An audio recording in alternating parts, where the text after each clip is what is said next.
구약성경 룻기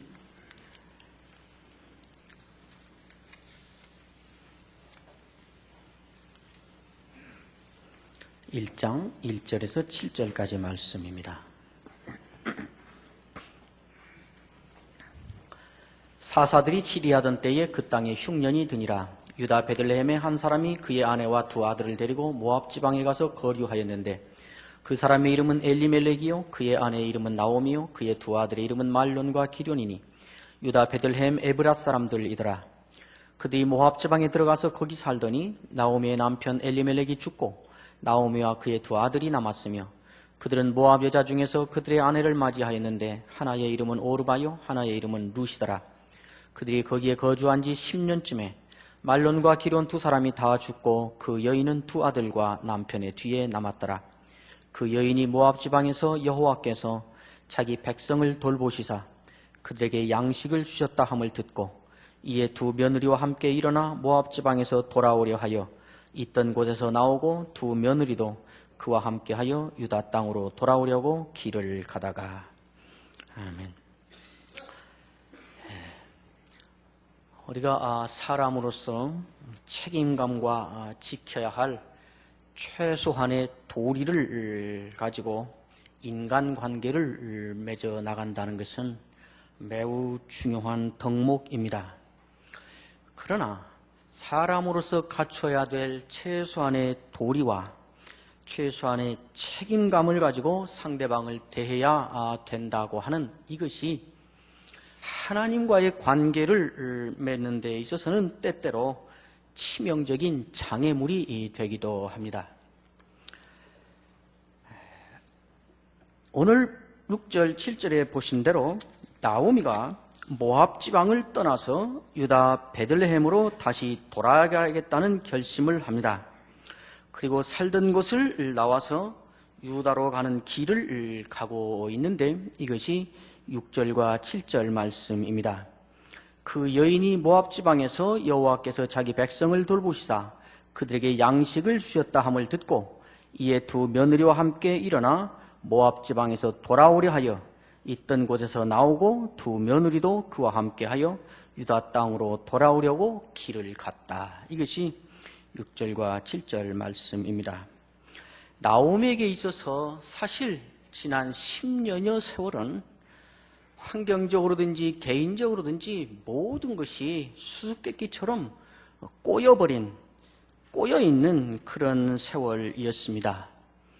베들레헴이라고 하는 곳에 살고 있는데 그곳에 큰 흉년이 들었습니다. 베들레헴이라고 하는 말은 떡집이라는 말입니다. 그 말의 뜻이 무색하게 이 떡집에 떡이 없어서 생존을 유지하기가 어려운 그런 처지가 되어버렸습니다. 그의 남편 엘리멜렉이라고 하는 사람의 이름은 나의 하나님은 왕이시다 하는 뜻입니다. 그 이름의 뜻이 무색하게 엘리멜렉이라고 하는 사람은 자기가 현실에서 어려운 일을 당하자 자기가 왕이 돼서 하나님이 어떻게 생각하실까? 하나님은 장차 이 일을 어떻게 풀어가실까? 라는 고민 한번 하지 않고 가족을 이끌고 모압이라고 하는 곳으로 이민을 가기로 결정해서 길을 떠납니다. 교회라고 하고는 없는 곳, 일이 다급하고 힘들고 어려울 때 언제라도 쫓아가서 앉아 눈물 흘리며 기도라도 해볼 수 있는 기도처 하나도 없는 곳, 이제 며느리 맞을 때가 가까워 오는데 예수 잘 믿는 며느리를 얻을 가능성은 100% 없는 곳, 구역장도 없고 중복 기도를 부탁할 사람도 없고 여호와가 왕이 아니라 그모스 신이라고 하는 그 신이 왕이 돼서 모두가 그 신만 섬기고 사는 그곳으로 나의 하나님은 왕이시다라는 이름을 가지고 살고 있는 사람이 그곳으로 이민을 가고 있습니다. 나옴이라고 하는 이름은 뜻은 즐거움이라는 말입니다. 그러나 그 이름이 무색하게 나오미는 즐거움은커녕 나중에 돌아와서 하는 말을 보면 사람들이 다 나오미라고 알아보니까 나를 나오미라 하지 마라. 나를 마라라 하라. 마라는 쓰다는 말입니다. 고통과 씀이라는 말입니다. 모든 것이 다 꼬여버렸습니다. 고향을 잃어버렸습니다. 양식을 잃어버렸습니다. 남편을 잃어버렸습니다. 큰아들 잃어버렸습니다. 둘째 아들 잃어버렸습니다. 혼자 남았습니다. 나중에 보니까 심지어 자기 이름도 잃어버렸습니다. 나오미는 점점 여자 욥처럼 모든 걸 다 잃고 없고 그것을 향해서 계속 가고 있는 그런 인생을 지난 10여 년 동안 살아오고 있습니다. 그런데 어느 날 이 나오미가 매우 중요한 결정을 하고 있습니다. 자기의 고향으로 돌아가기로 결정을 하는 것입니다. 왜 이 결정을 했을까요? 그리고 나오미가 자기 고향으로 다시 다 죽고 아무것도 없고 혼자 남은 과부로서 돌아가면 다시 재혼할 가능성이 100% 없다고 자기도 공개적으로 말할 만큼 이제 나이도 들었고, 그런데 이 사람이 고향으로 돌아가기로 결정을 합니다. 그 결정이 쉬웠을까요? 이제 다 잃어버리고 남편도 없고 자식도 없고 타양살이니 이제라도 고향에 돌아가서 뼈라도 고향에 묻자. 그런 회귀 본능이 돌아서 그랬을까요? 타양살이 이제 접고 이제 고향에 가서 남은 여생을 살고 싶다. 그래서 그랬을까요? 만약 그랬다면 이 사람이 고향으로 돌아갈 수 있었을까요? 아마 돌아가도 그곳으로는 못 돌아갈 것입니다. 왜냐하면 1장 뒷부분을 보니까 이민을 떠나기 전에 나오미의 집은 매우 유명한 집이었던 것이 분명합니다. 나오미가 돌아가서 거기에 도착하니까 온 시내에 난리법석이 났습니다. 나오미 돌아왔다고 다 알아보고 다 야단법석이 납니다. 그걸 보니까 매우 유명한 사람이었던 것이 분명합니다. 그런데 다른 사람 다 가난 들어서 먹고 살기 힘들지만 거기 머물러 있는데 우리 집은 이민 간다 하고 당당하게 이민 갔다가 다 말아먹고 다 망쳐먹고 홀딱 망한 혼자서 그것으로 돌아갈 수 있었을까요? 절대 못 돌아갈 것입니다. 저는 나오미가 그리 돌아간다는 결정을 하는 것은 회귀 본능 때문에 그 낭만적으로 이제 고향에 가서 여생을 보내야겠다 이렇게 해서 그 마음이었다면 절대 그곳으로 돌아갈 수 없었을 것을 저는 압니다. 창피해서도 못 돌아가지요. 그곳에 돌아가면 어떤 수모를 당하고 어떻게 살아야 되는 것이 너무나 뻔한데, 그 전에 제가 목회할 때 보니까 종종 이래요. 예를 들어서 우리 교회에서 가정에 심각한 문제가 생겨서 이혼을 하려고 갈라지려고 결정을 하고 갈등을 하고 난리를 치고 교회를 안 오고 그랬던 사람을 어떻게 잘 설득하고 기도하고 도와주고 그래서 다시 화해를 하고 잘 살게 됐습니다. 우리는 절대로 만나서는 안 되는 사람들이 만났다고 헤어지려고 그렇게 하다가 얼마 지난 후에 그때 헤어졌으면 큰일 날 뻔했다고 행복하게 다시 살게 됐습니다. 그러면 그 부부가 대개 나타내는 반응이 무엇인 줄 아십니까? 좀 지나면 목사님이 우리 가정을 이렇게 잘 케어해 주셔서 이렇게 회복시켜 주셨으니까 우리는 죽을 때까지 목사님 따라다니면서 목회를 협력하고 목사님과 함께 이 교회에서 뼈를 묻겠습니다. 그럴 것 같으세요? 여러분은 그러실지 모르겠어요. 그러나 제가 경험해 본 분은 그렇지 않은 분이 많았습니다. 뭐라고 하는 줄 아십니까? 안정이 되면 교회 옮기겠다고 찾아옵니다. 우리의 과거를 다 알고 있는 이 교회에서는 떳떳하게 당당하게 신앙생활하고 봉사하고 나서서 일하기가 힘듭니다.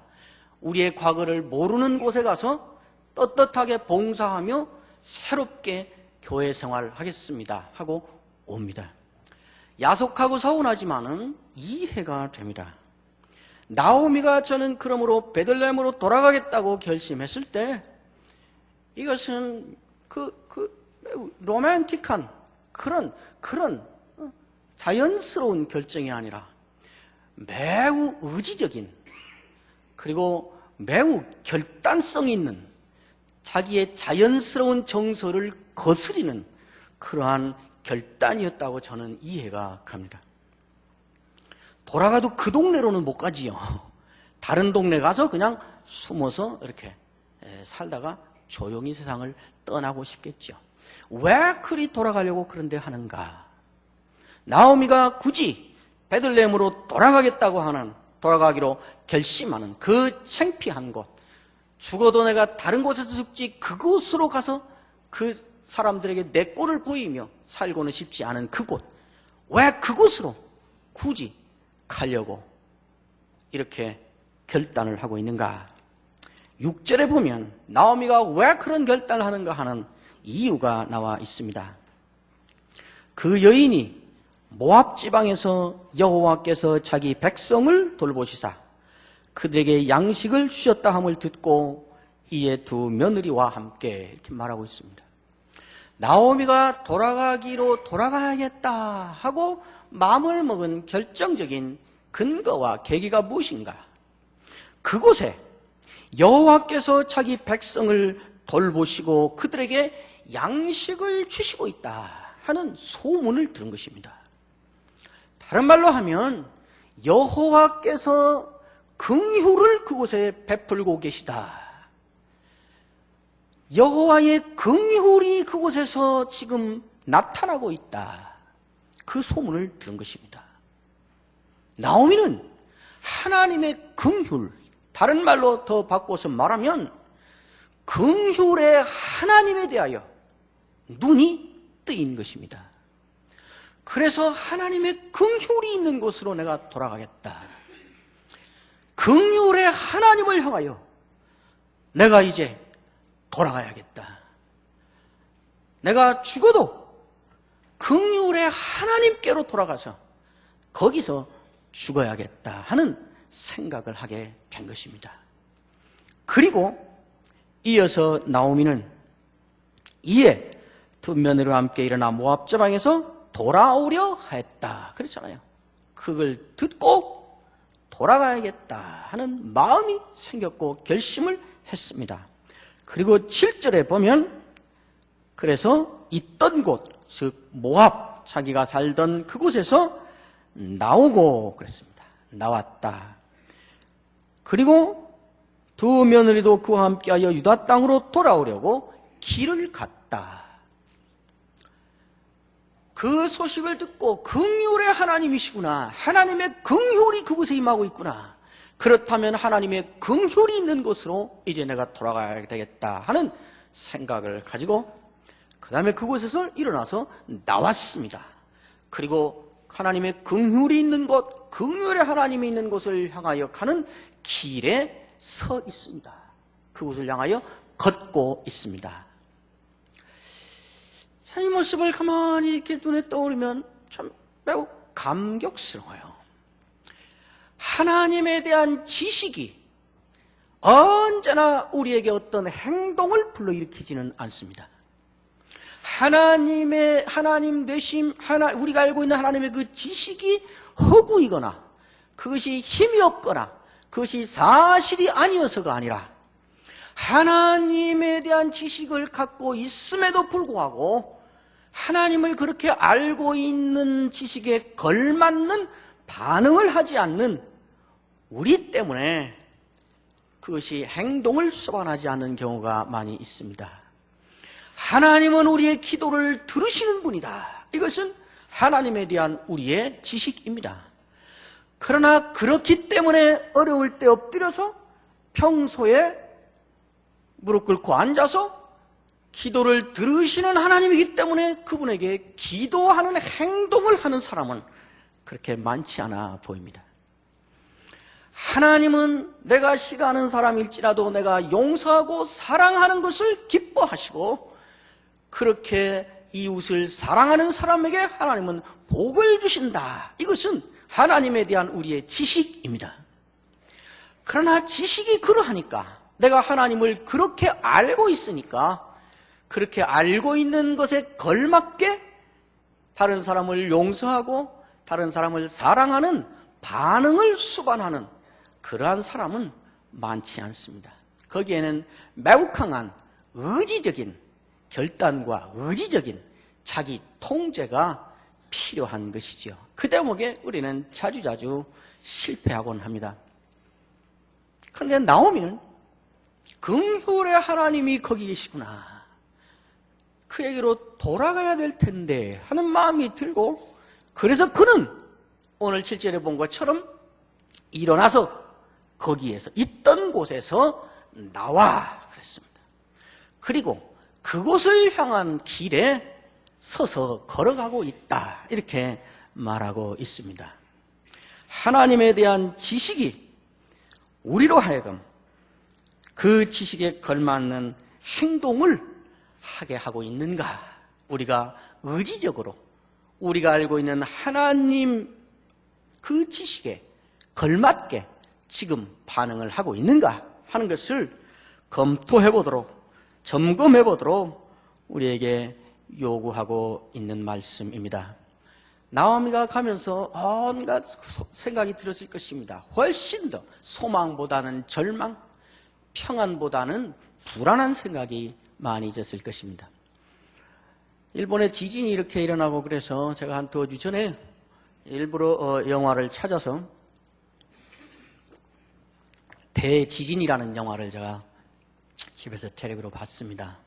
1976년에 중국의 평산인가요? 제가 잃어버렸는데, 거기서 일어났던 대지진, 24만 명이 죽은 대지진입니다. 거기에 일어났던 한 가정의 문제를 이야기를 다룬 실화 이야기인데, 그 부인 하나가 눈앞에서 지진에 자기 남편이 죽는 걸 보았고, 2 딸하고 아들이 이 무너진 죽대에 깔려 있는데 둘 중에 하나만 살려야 한다. 이쪽을 살려내서 들면 이쪽이 깔려서 얘가 죽고, 이쪽을 꺼내려면 이걸 들여야 되는데 이걸 들어서 얘가 깔려서 얘가 죽고, 둘은 다 못 살린다.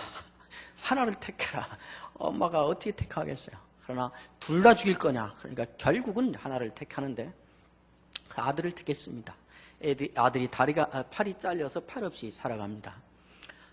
딸은 이제 죽지 않았는데 이 부모는 죽은 걸로 알고 있는 거죠. 둘이 살면서 나중에 큰 후에 그 남편과 죽은 딸을 그리워하며 고집을 부리는 엄마와 이 엄마를 편안히 잘 모시고 싶은 출세한 아들 사이에 의견이 갈등이 생기는데, 그 엄마가 아들한테 그러더라고요.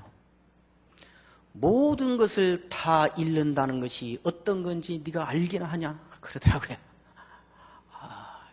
나오미의 심정이 어떤 심정이었을까? 그 말 들으면서 제가 퍼뜩 생각이 났습니다. 여하튼 가고 있습니다.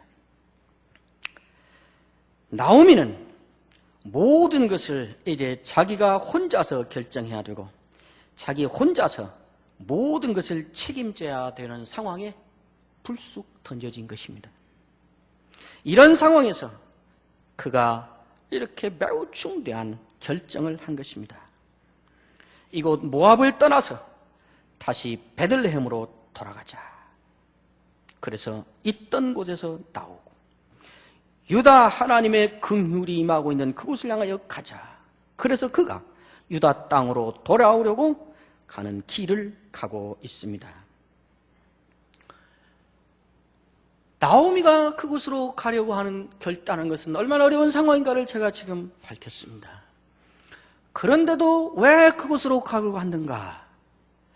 회귀 본능 때문도 아니고, 고향이 그리워서도 아니고, 다양살이 서러워서도 아니고, 그곳에 가면은 무슨 사람들이 대환영하고 자기를 잘 받쳐줄 것도 아니고, 그곳에 가면 양식이 풍부해서도 아니고, 나중에 2장에 보니까 그곳에 도착한 이후에도 같이 따라온 과부 며느리 룻이 남의 밭에 가서 이삭 주워다가 먹여 살려야 생계를 유지할 수 있을 만큼 가난하게 살 것이 너무 분명한데 그것으로 가려하고 있습니다. 왜 가는가? 금방 우리가 밝힌 것처럼 하나님의 긍휼이 있는 곳으로 가야 된다는 것 때문에 그랬습니다. 긍휼의 하나님께로 돌아가자. 하나님의 긍휼이 있는 곳이면 그곳이 나의 개인적인 수모와 모욕과 어려움과 아픔과 수치가 전제되어 있는 곳이라 할지라도 그곳이 하나님의 긍휼이 임하는 곳이면, 그곳이 긍휼의 하나님과 함께 할 수 있는 것이면 그것으로 가야 된다 하는 하나님의 긍휼을 찾아가는, 긍휼의 하나님을 찾아가는 그것 때문에 나오미는 이 일을 하고 있는 것입니다. 하나님의 긍휼이 나오미를 불러들이고 있는 것이었고, 나오미는 긍휼의 하나님에게 초점을 맞추고 이제 인생이 나아가야 될 방향을 거기에다가 맞추고 자기 갈 길을 결정한 것이었습니다. 하나님의 긍휼입니다. 하나님의 긍휼을 우리는 때로 너무 쉽게 생각하는 때가 있습니다. 하나님의 긍휼이라고 하는 것은 그냥 돈지가 앞에 보니 돈 뭉치 많이 들어있으니까 그거 보고 너 이거 써라 하고 돈지갑에서 얼마 빼주는 것처럼 그렇게 하나님의 긍휼을 생각하는 경우가 있습니다. 그러나 그 긍휼을 베푸시는 하나님의 입장에서 보면 하나님의 긍휼은 매우 심각하고 때로는 매우 처절한 값을 치르고야 이루어지는 것이라는 것을 우리는 자주 잊고 살 때가 있습니다. 우리를 위하여 베푸시고 우리 때문에 내놓으시는 하나님의 긍휼은 매우 값비싼 대가를 치르고야 우리에게 제공되고 있는 것이라는 것을 우리는 알아야 됩니다. 이미 우리가 사사기에서도 여러 번 보았습니다. 하나님이 어떻게 그 긍휼을 베푸시는가? 하나님이 저들을 다시 구원하려고 작정하실 때에 어떤 절차가 있었는가? 하나님께서 마음에 괴로워하시고 하나님이 근심하시고 하나님이 고통을 당하신 대가로 이루어지는 것이 하나님의 긍휼입니다. 하나님께서 징계를 하실 때에도 그것이 하나님의 긍휼의 하나님의 긍휼의 한 행위이시라는 것을 우리는 기억해야 됩니다. 하나님이 자기에게 범죄한 자기 백성, 내 백성에 걸맞게 살도록 은혜를 주었는데도 내 백성이 아니라 바알의 백성처럼 살아버리는 그 백성들을 징계하실 때 하나님은 화풀이로 그렇게 하시는 것이 아닙니다. 하나님이 그렇게 하시는 것은 저를 바알의 자식처럼 끝까지 놓았다가 바알의 자식으로 망하게 해서는 안 된다는 하나님의 근심 때문에, 하나님의 염려 때문에 그들을 징계하고 있는 것입니다. 이것을 히브리서 12장에 가면 분명히 그렇게 말씀하셨죠. 하나님이 그의 백성을 징계하는 것은 아비로서 하는 것이다. 아비가 아니었다면 그를 징계하지 않았을 것이다.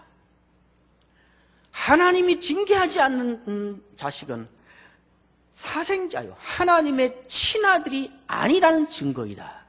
그러니까 하나님이 그의 백성을, 그의 자녀를 징계할 때는 하나님이 말 안 들으니까 화가 나서 홧김에 화풀이로 그냥 해버리고 그 다음에 돌이켜서 마음이 가라앉은 다음에 보니까 너무했다 싶어서 다시 하고, 이게 아니고 징계할 때부터 하나님은 아버지이기 때문에 아버지의 근심과 아버지의 염려와 아버지의 고통을 가지고 그들을 징계하고 있다고 말씀하는 것입니다.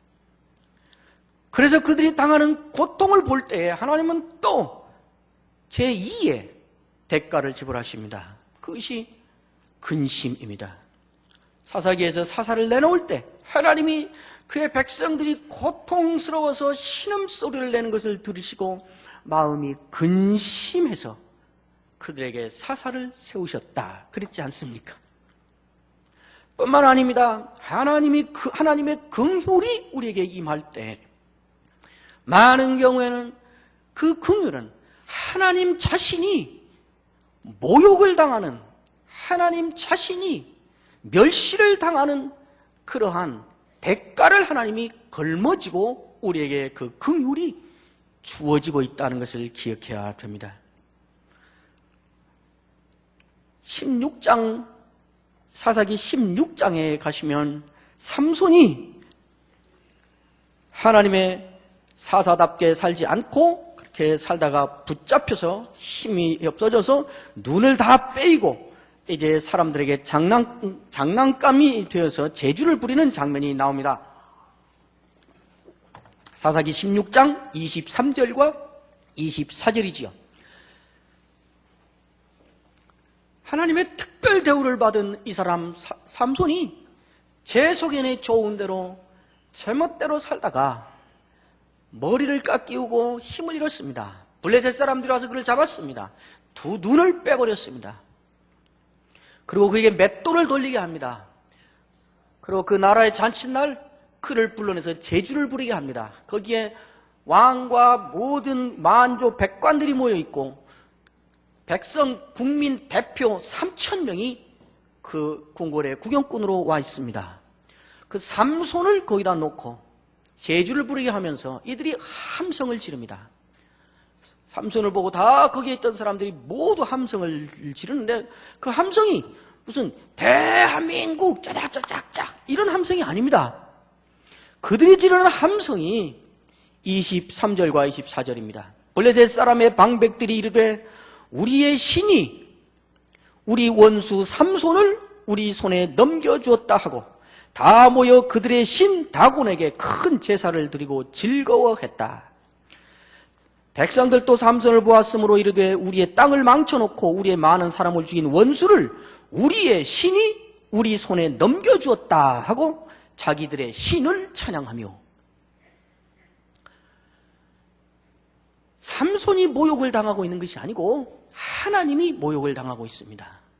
이후에 왕조 시대에 이스라엘 백성이 범죄하고 했을 때에 포로 시기에 또 포로로 가기 위해서 망했을 때에도 이 일들은 계속 일어납니다. 다니엘서에도 가보면 그들이 다 이스라엘 성전에서 뺏어온 제사 드릴 때 쓰는 성물을 가지고 일부러 그것을 가져와라 해서 다 둘러앉아서 그걸로 술잔을 삼아 돌리면서 자기들의 신이 여호와라는 저들의 신을 이겼다. 그리고 찬양을 하면서 하나님을 망신시키고 있습니다. 바로 사사시대에도 말할 필요 없습니다. 사사시대에 엘리 제사장이 있었던 것 여러분 아십니다. 엘리 제사장은 그 아들에게 전혀 신앙이 전수되지 않아서 아들이 망나니 제사장이었습니다. 나중에 블레셋 전쟁이 일어나자 이들이 다 언약궤 옆에가 서 있으면 살아날 줄 알고 언약궤 옆에 서 있다가 언약궤 옆에서 죽음을 당했습니다. 누가 지금 망신당하고 있는 것일까요? 언약궤는 하나님의 언약과 하나님의 임재의 눈에 보이는 상징물입니다. 언약궤 그거 아무것도 아니구만, 거기 무슨 능력 있는 것도 아니구만. 누구에게로 지금 모욕이 가고 있을까요? 엘리가 제사장이 문 앞에 앉아서 소식을 기다리고 있다가 소식을 듣습니다. 언약궤를 빼앗겼습니다. 그 소식을 듣자 엘리가 의자에 앉아서 98세인데 넘어져서 죽었다. 나이 많아 늙었고 몸이 비둔한 연고였다. 여기까지만 써놓으면 정말 좋겠는데 이 사무엘상 4장은 그 뒤에 한마디를 더 붙여놨습니다. 그가 이스라엘의 사사가 된 지 40년이었다. 이 순간 화살이 어디에게로 돌아가는 걸까요? 엘리가 이 모양이 돼서 죽었는데 그를 여호와께서 이스라엘의 사사로 뽑아서 둔 지 40년 동안 사사 노릇한 사람이다. 하나님이 망신당하고 있는 것입니다. 하나님이 이런 망신을, 자기 자신이 모욕을 당하고 자기 자신이 이런 망신을 당하고 다른 신들보다 못한 신으로 이렇게 환호를 받으면서까지 이런 일들을 하는 이유가 무엇인가? 그의 백성을 돌이키게 하기 위해서라고 말하는 것입니다. 하나님은 자기 자신이 온 세상의 우스갯거리가 되고 망신이 되면서라도 그 값을 지불하고서라도 그의 백성이 돌아오게 하고 그 백성이 제대로 되게 하는 일을 기꺼이 하시는 하나님이라는 것을 이렇게 말하고 있습니다. 하나님의 이 긍휼을 위한 자기 희생, 하나님이 그의 백성에게 긍휼을 베풀기 위한 자기 헌신, 이것의 절정은 어디에서 결국 나타나는가? 십자가 위에서 나타납니다. 십자가 위에서 자기가 죽어버림으로 그의 백성을 살리는 긍휼을 이루어내시고야 마는 것입니다. 이것을 히브리서에 가면 그렇게 잘 설명해 놓았습니다. 히브리서 4장에 가보시면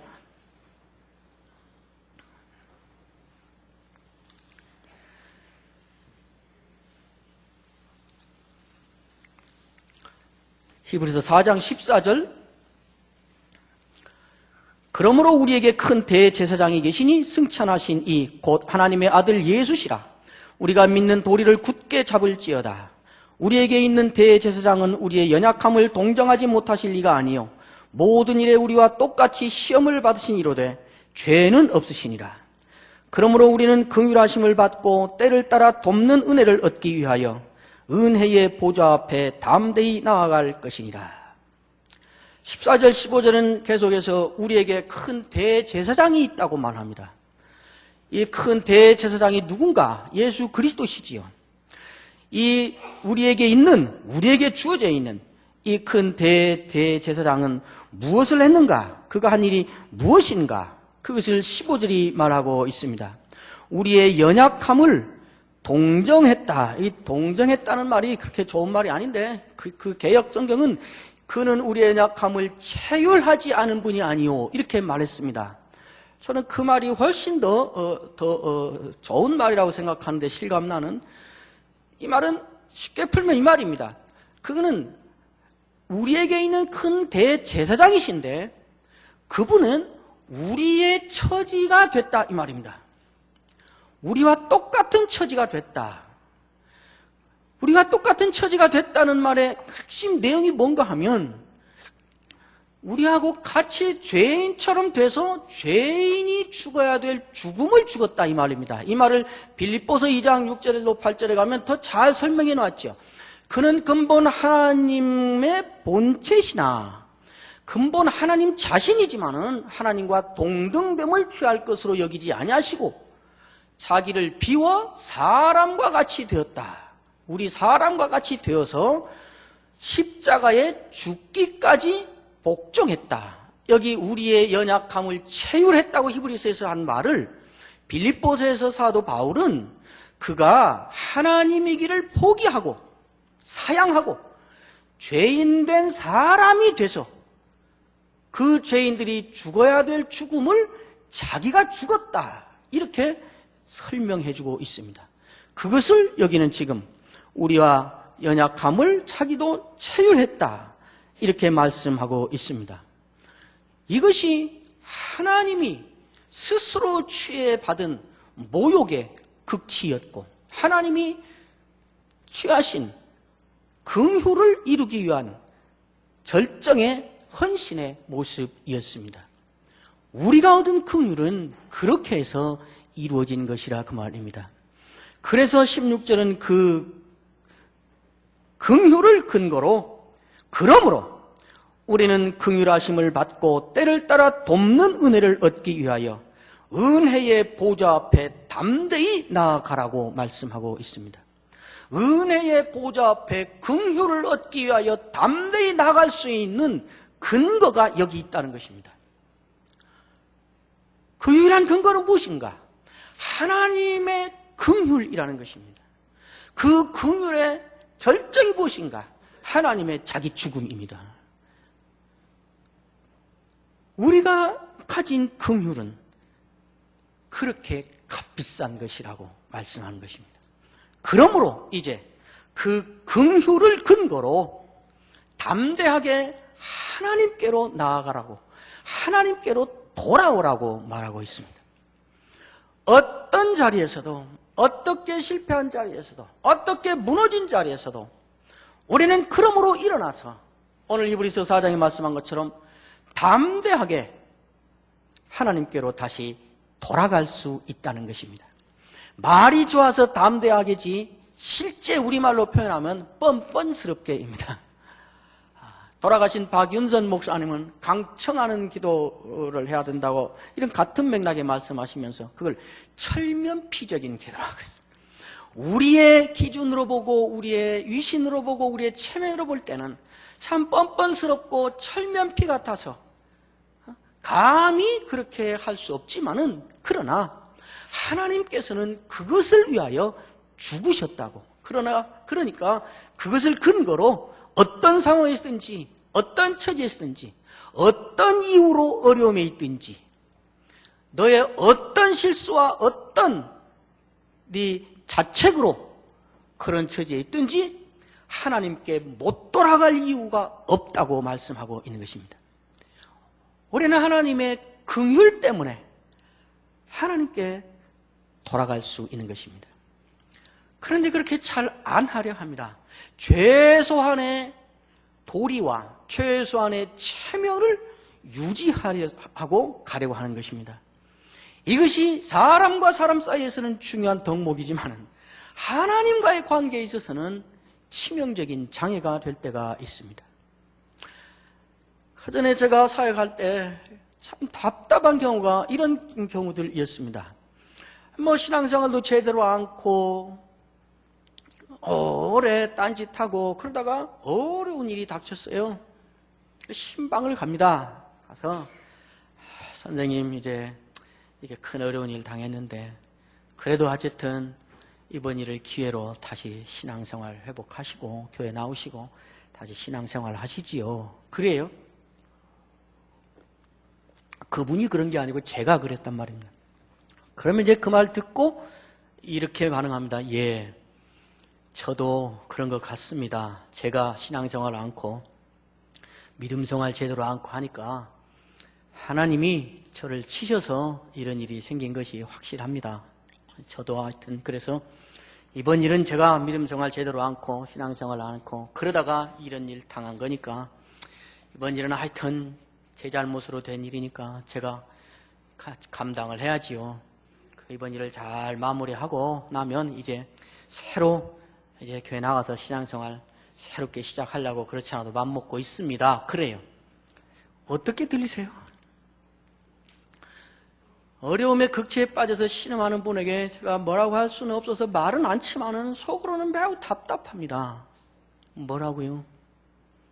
당신의 잘못으로 일어난 일이니까 당신이 책임을 감당해서 당신이 일단 마무리 짓고 그 다음에 떳떳하고 당당하게 신앙생활 다시 시작하겠다고요.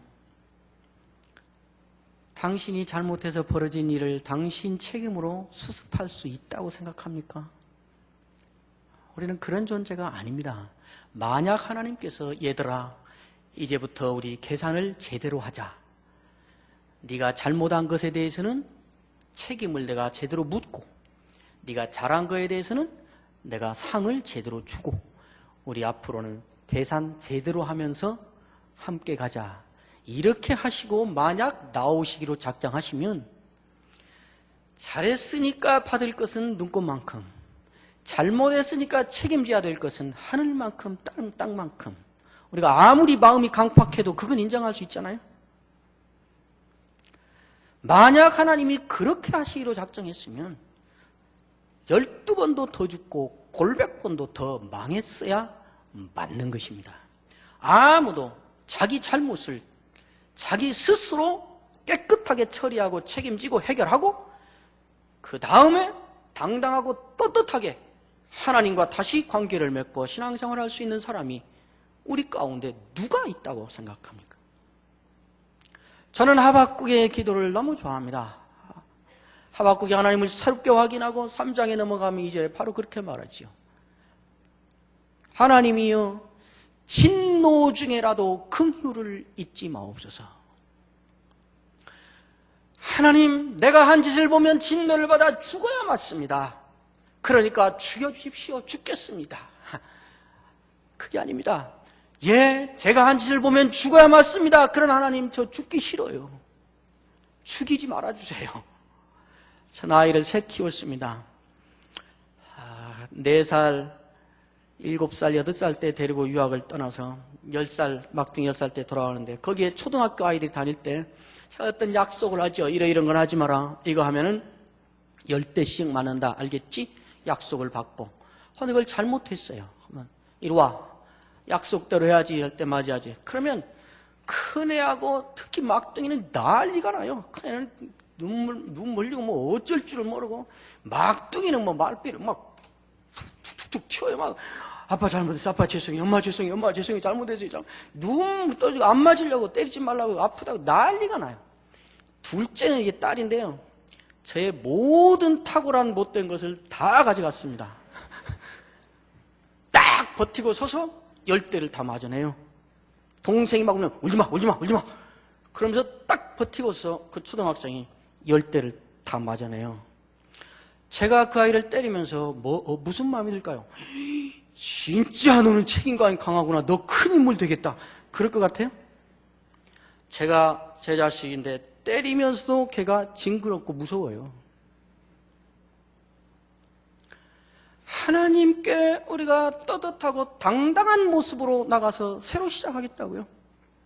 그게 아니고 하나님이 그 긍휼하심을 믿고, 인간적으로 생각하면 참으로 철면피 같고 정말 면목이 없고 체면이 없고, 차라리 그냥 돌아가느니 그냥 이대로 그냥 죽는 것이 오히려 책임감 당하는 일 같고, 그럴 때에도 우리는 일어나서 여기 말씀한 대로 담대하게 뻔뻔스럽게 여전히 하나님의 긍휼이 있는 그곳을 향하여, 긍휼의 하나님이 있는 그곳을 향하여 돌아갈 수 있다 이 말입니다.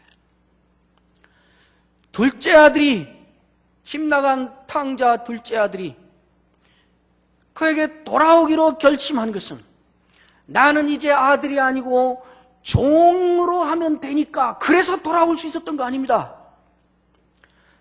나 이제 아들 취급 안 하고 종 취급해달라고 하면 되지 뭐, 내가 그만큼 양보하면 이제 가도 되지 뭐, 그래서 간 거 아닙니다. 아버지이니까 돌아가기로 한 것입니다. 하나님은 우리가 어디에 있든지 그렇게 돌아오는 것을 기뻐하십니다.